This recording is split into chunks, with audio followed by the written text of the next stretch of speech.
तारापुर की सियासत में इन दिनों बवंडर मचा हुआ है। जहां पहले तक मुकाबला महागठबंधन बनाम एनडीए का माना जा रहा था, वहीं अब एक राजनीतिक विस्फोट ने खेल ही बदल दिया है। वीआईपी के कद्दावर नेता सकलदेव बिंद के विद्रोह और बीजेपी के पक्ष में खुले समर्थन ने न सिर्फ चुनावी समीकरणों को हिला दिया है, बल्कि तेजस्वी यादव और महागठबंधन की रणनीति पर भी बड़ा सवाल खड़ा कर दिया है। अब सवाल यही है कि क्या तारापुर की यह बिंद राजनीति सम्राट चौधरी की ताजपोशी का रास्ता बनाएगी या नई हलचल का आगाज करेगी। बिहार विधानसभा चुनाव 2025 में तारापुर सीट इन दिनों बिहार की राजनीति में अपना ध्यान खींचा हुआ है। यहाँ सियासी समीकरणों में एक बड़ा बदलाव देखने को मिला है, जिसने न सिर्फ वीआईपी को झटका दिया है, बल्कि महागठबंधन की रणनीति पर भी गंभीर सवाल खड़े कर दिए।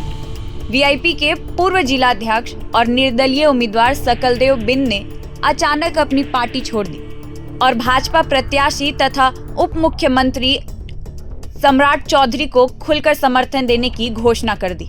सकलदेव बिंद का यह कदम एक साधारण दल बदल नहीं है, बल्कि एक अति पिछड़ा वर्ग की राजनीति से जुड़ा एक बड़ा घटनाक्रम है। एक सार्वजनिक मंच पर अपने सैकड़ों समर्थकों के बीच उन्होंने भाजपा की सदस्यता ग्रहण की। इस दौरान उन्होंने अपनी पुरानी पार्टी के नेतृत्व पर गंभीर आरोप लगाए। उन्होंने इस मुद्दे को सीधे तौर पर वर्ग के अपमान से जोड़ा और अपनी पीड़ा व्यक्त करते हुए कहा कि आज मैं रो रहा हूं। वीआईपी से अलग होने के बाद सकलदेव बिंद ने सीधे तौर पर आरजेडी नेता तेजस्वी यादव पर हमला बोला। उन्होंने सनसनीखेज आरोप लगाते हुए दावा किया कि तारापुर सीट का टिकट 3 करोड़ रुपए में बेचा गया है। उन्होंने तल्ख लहजे में कहा कि तेजस्वी यादव की मंशा कभी नहीं रही कि अति पिछड़ा वर्ग का कोई बेटा राजनीति में आगे बढ़े। सकलदेव बिंद ने स्पष्ट किया कि अब वह वीआईपी की राजनीति से नाता तोड़ चुके हैं और राष्ट्रवादी विचारधारा के साथ जुड़कर बीजेपी का समर्थन कर रहे हैं। उन्होंने मंच से ऐलान किया कि वह आज ही अपना नामांकन पत्र वापस लेंगे और सम्राट चौधरी की जीत सुनिश्चित करने के लिए पूरी ताकत लगा देंगे।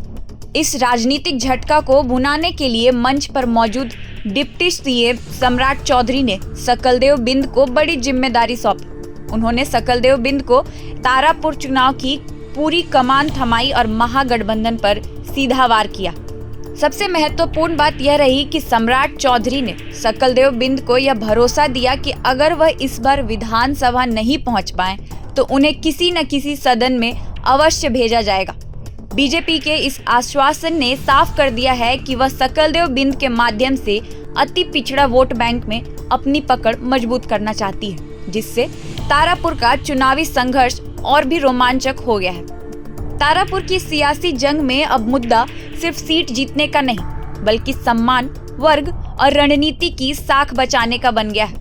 सकलदेव बिंद के दल बदल ने जहां बीजेपी को नई ताकत दी है, तो वहीं महागठबंधन की मुश्किलें कई गुना बढ़ा दी है। अब देखना दिलचस्प होगा कि यह बिंद फैक्टर तारापुर का पासा पूरी तरह पलट देता है या फिर महागठबंधन कोई नया दांव चलकर खेल संभाल लेता है, क्योंकि इस बार तारापुर में मुकाबला सिर्फ राजनीतिक नहीं, प्रतिष्ठा का भी है। पर फिलहाल इस खबर में इतना ही। ऐसे ही और अपडेट्स के साथ आपके बीच आते रहेंगे, तो देखते रहिए प्रभात खबर डिजिटल। धन्यवाद, शुक्रिया। प्रभातखबर.com, विश्वास वही, रफ्तार नहीं।